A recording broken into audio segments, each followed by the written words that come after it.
Hello दोस्तों, कैसे हैं आप सब। द एविजेड अकेडमी से मैं मोहम्मद आफ्ताब और हमेशा की तरह आप लोगों के लिए लेके आया हूँ एक शानदार जानदार और आपके काम की वीडियो। और ये वीडियो मैंने बनाई है स्पेशली एनआईएस ओपन बोर्ड के स्टूडेंट्स के लिए जिन्हें एग्जाम देना है एनआईएस ओपन बोर्ड से 12th क्लास का। और सब्जेक्ट ले रखा है होम साइंस, जिसका पेपर कोड है 321 यानी कि 321। अगर आप एग्जाम देने वाले हैं एनआईएस ओपन बोर्ड से और सब्जेक्ट ले रखा है होम साइंस और टेंशन में थे कि हम इस सब्जेक्ट की तैयारी कैसे करें, क्या पढ़ें क्या ना पढ़ें, क्योंकि आप लोगों को पता है कि एनआईएस ओपन बोर्ड का जो सिलेबस होता है वो बहुत वाइड होता है, बहुत ज़्यादा होता है। और एक नहीं दो दो बुकें होती हैं जो एनआईएस ओपन बोर्ड की पढ़नी होती है, क्योंकि एनआईएस ओपन बोर्ड 9th और 10th दोनों एक साथ करवाता है, 11th और 12th दोनों एक साथ करवाता है। तो इसलिए वो जो है ज़्यादा बड़े चैप्टर्स देता है ताकि जो है बच्चा 11th और 12th दोनों ही कवर कर ले। तो अब ऐसे में बच्चा क्या पढ़े क्या ना पढ़े, ये बहुत बड़ी समस्या आ जाती है। और बहुत बार ऐसा देखने को मिला है कि बच्चे बहुत ज़्यादा मेहनत करने के बाद भी बहुत कम नंबर लेके आ पाते हैं। तो प्यारे बच्चों, अब आप लोगों को टेंशन लेने की ज़रूरत नहीं है। द एविजेड एकेडमी की तरफ से आप लोगों को मोस्ट इंपॉर्टेंट क्वेश्चन दिए जा रहे हैं।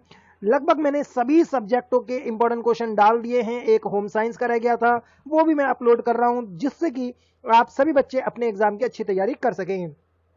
यहां पर देखिए मैंने लिखा है इससे ज्यादा कुछ नहीं पढ़ना। जी हाँ, 100% गारंटी के साथ मैं आप लोगों को कह रहा हूं कि इससे ज्यादा कुछ भी नहीं पढ़ना, मतलब कुछ भी नहीं पढ़ना। आप लोग अगर इस वीडियो में दिए गए क्वेश्चनों की तैयारी कर लेते हैं तो 100% मक्खन की माफिक आप आराम से पास हो जाएंगे। मोस्ट इंपॉर्टेंट क्वेश्चन है क्लास 12th क्लास के बच्चों के लिए, बोर्ड है आपका एनआईएस ओपन। और फिर मैं आपको बता दूं कि इससे ज्यादा कुछ नहीं पढ़ना है। तो चलिए बिना किसी देरी के वीडियो को स्टार्ट करते हैं, देखते हैं क्या इंपॉर्टेंट क्वेश्चन मैं आप लोगों के लिए लेकर आया हूं। प्यारे बच्चों, यहां पर देखिए क्वेश्चन नंबर पहला, आपकी राय में किशोरों से अपेक्षित 4 नीतिगत व्यवहार कौन कौन से होने चाहिए। तो देखिए पहला जो हम एक्सपेक्टेशन करते हैं बच्चों से वो ये कि बच्चा जो है शिष्ट और भद्र होना चाहिए उसका व्यवहार, समय की पाबंदी होनी चाहिए बच्चे के अंदर, मेहनती हो और नियमितता हो यानी कि कंटिन्यूअसली हो। ऐसा नहीं कि एक दिन मेहनत कर लिया और 4 दिन उसने आराम कर लिया, एक दिन उसने क्वेश्चन याद कर लिया और 3 दिन उसने खेल कूद में व्यतीत कर दिया। तो ऐसा नहीं होना चाहिए, मेहनती भी होना चाहिए और नियमितता भी होनी चाहिए। तो ये किशोरों की जो है सबसे अच्छी नीतिगत व्यवहार की विशेषता है। अगला क्वेश्चन है, अनीमिया रोग से पीड़ित लड़की में दिखाई देने वाले रोगों के 4 लक्षण बताएं, इस रोग के कारण बताइए और उपचार के सुझाव भी दीजिए। तो इस रोग के कारण भी बताने आप लोगों को और उपचार भी बताना है। तो ये देखिए मैंने आंसर इसका लिख दिया है, आप इसको एज इट इज उतार लीजिए। आंसर कुछ बड़ा है लेकिन कंप्लीट है। आप हमारे इस चैनल को भी सब्सक्राइब करें, जिससे कि जो है आप लोगों को इसके प्रैक्टिकल भी आराम से मिल सकें और आने वाली जो भी वीडियो है वो भी आप लोगों तक प्रॉपर तरीके से पहुंच सके। उतार लीजिए।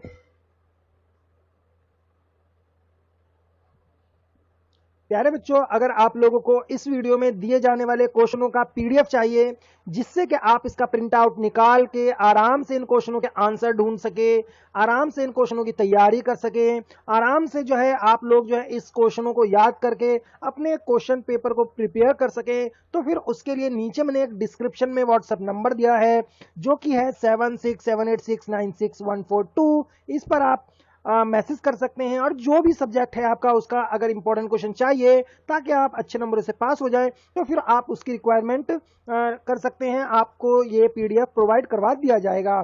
पीडीएफ का प्रिंट आउट निकलवाइए, आराम से उसको पढ़िए और अच्छे नंबरों से पास हो जाइए। कोई टेंशन लेने वाली बात नहीं है। लेकिन हाँ, जिन क्वेश्चनों के आंसर इसमें नहीं दे रखे हैं उन क्वेश्चनों की तैयारी आपको स्वयं करनी होगी। आपके मोहल्ले में व आसपास कोई पर्यावरण अपघटन का कारण है या नहीं, इसकी जांच करने के लिए 10 प्रश्नों की प्रश्नावली तैयार करें। वेरी वेरी इंपॉर्टेंट क्वेश्चन है, इसको आप जरूर याद कीजिएगा। रेशम के कोई 4 गुण लिखिए जो उसे सर्दियों के लिए उपयुक्त वस्त्र बनाते हैं। यह आपको 3 नंबर में याद करना है। अगला प्रश्न देखते हैं, एक गर्भवती महिला के लिए उसकी दैनिक पौष्टिक आवश्यकताओं को ध्यान में रखते हुए दोपहर का भोजन उसे बताइए। साथ ही स्पष्ट कीजिए कि उसे दिया गया भोजन एक स्तनपान कराने वाली माता को परोसे गए भोजन से क्यों ना किस प्रकार भिन्न होगा। तो इसका आंसर आपको लिखना है। अगर आप लोगों को इनके आंसर ढूंढने में किसी भी तरह की कोई दिक्कत हो तो आप कमेंट करके हमें जरूर बताइएगा, और मैं आपको अभी बता देता हूं कि इसका आंसर आपको कहां मिलेंगे। इन सभी क्वेश्चनों के आंसर आपको टॉप 20 गाइड या फिर कुंजी के अंदर सिलसिलेवार तरीके से, यानी कि चैप्टर 1, 2, 3 करके अगर आप देखेंगे तो इन सभी क्वेश्चनों के आंसर आपको मिल जाएंगे। आंसर अगला प्रश्न देखते हैं। गृह विज्ञान विषय केवल लड़कियों के लिए है क्योंकि भविष्य में उन्हें घर संभालना है। इस भ्रांति को, इस भ्रम को, इस अंधविश्वास को जो है पर अपने विचार दीजिए कि क्या ये बात सही है कि होम साइंस की सिर्फ लड़कियों को ही पढ़ना चाहिए, लड़कों को नहीं पढ़ना चाहिए। तो इस पे आपके क्या विचार हैं ये आप बताएंगे। अगला प्रश्न है, गृह विज्ञान का अर्थ क्या है? तो इसका आंसर मैंने यहां लिख दिया है, उतार लीजिए। अगला प्रश्न है, अपर्याप्त ज्ञान और कुशलता किस प्रकार से नीतिगत समस्याओं को जन्म देता है, समझाइए। मैं प्यारे बच्चों इन सभी प्रश्नों को इसलिए पढ़कर बता रहा हूं ताकि आप लोगों को राइटिंग समझने में किसी तरह की कोई दिक्कत ना हो, क्योंकि कई बार बच्चे कहते हैं कि सर हमें कोई वर्ड समझ में नहीं आ रहा, आपने क्या लिखा है ये हमें समझ में नहीं आ रहा और हम जो है सही क्वेश्चन का सही आंसर नहीं ढूंढ पा रहे हैं। तो इसलिए मैं इन क्वेश्चनों को पढ़कर आपको बता रहा हूं। वीडियो थोड़ी सी लंबी ज़रूर हो जाएगी लेकिन आपको देखनी ज़रूरी है क्योंकि आपके काम की है। अगर आप इतनी लंबी वीडियो नहीं देखना चाहते, आपको वीडियो देखकर क्वेश्चन उतारने में दिक्कत हो रही है, तो फिर आप 20 रुपीज़ लगेंगे यार, PDF ले लो और आराम से बैठकर इन सभी क्वेश्चनों के आंसर ढूंढो और तैयारी करो। टाइम बहुत बहुत बहुत कम है। अगला क्वेश्चन है, एकल परिवार किसे कहते हैं?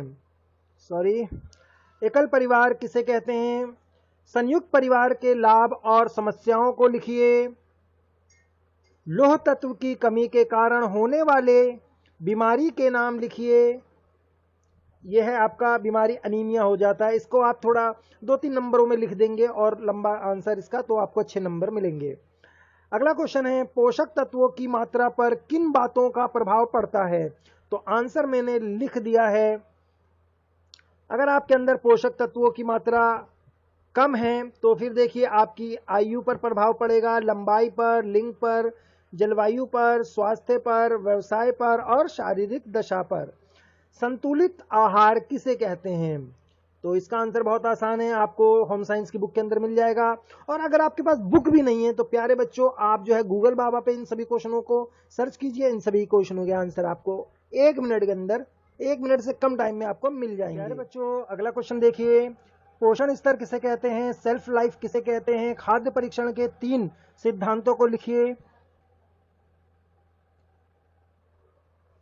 उसके बाद है खाद्य परिरक्षण के 3 सिद्धांतों को लिखिए।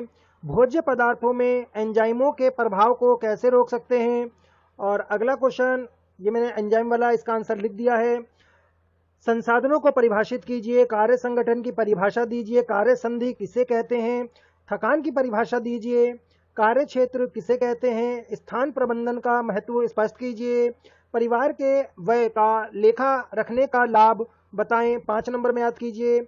और परंपरागत ईंधन को बचाने के लिए सौर ऊर्जा के प्रयोग के 2 तरीके बताइए।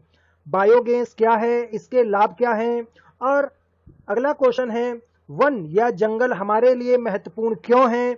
वनोन्मूलन के कारण होने वाले प्रभावों को संक्षेप में बताइए। अगला प्रश्न है, ऊर्जा के गैर परंपरागत स्रोतों के लाभ बताइए, और इसका आंसर यहां लिख दिया गया है, आप इसे देख लीजिए, उतार लीजिए।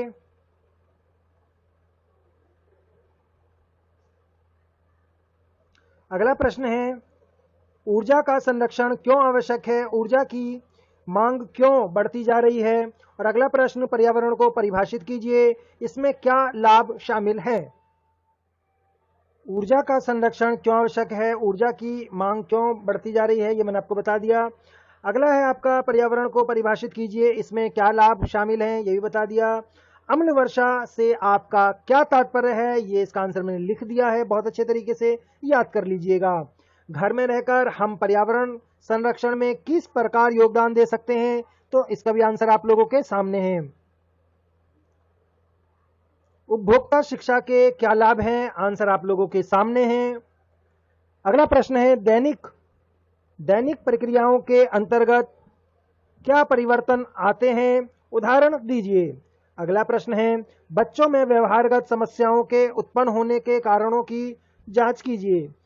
आई थिंक आप लोगों को सभी प्रश्नों के जो राइटिंग है वो आपको समझ में आ रहे होंगे, तो मैं थोड़ा सा आगे बढ़ा देता हूं क्योंकि और बहुत ज़्यादा लंबी वीडियो हो जाएगी। उतार लीजिए। अगर आपको कोई क्वेश्चन समझ में ना आए तो आप कमेंट ज़रूर कीजिएगा, हम आपकी ज़रूर मदद करेंगे।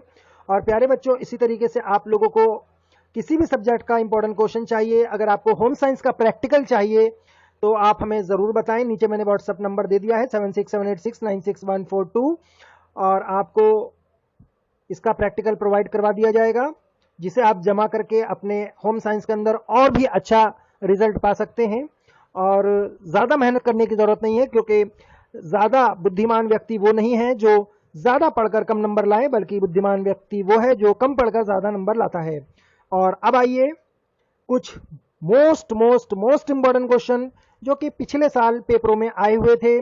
मैंने आप लोगों के लिए पूरा ऐसा डिजाइन किया है ये, जिससे कि आप लोगों को पिछले साल के क्वेश्चन भी ना पढ़ना पड़े, आपको अपने नोट्स भी ना बनाने पड़े, आपको एक्स्ट्रा कुछ याद करने की जरूरत ना पड़े, क्योंकि मैंने सारी चीजें जो है एक वीडियो में डाल दी है, ताकि बस आप एक प्रिंट आउट लीजिए, एक पीडीएफ लीजिए, प्रिंट आउट निकलवाइए और उसी की बस सिर्फ उसी की तैयारी कीजिए।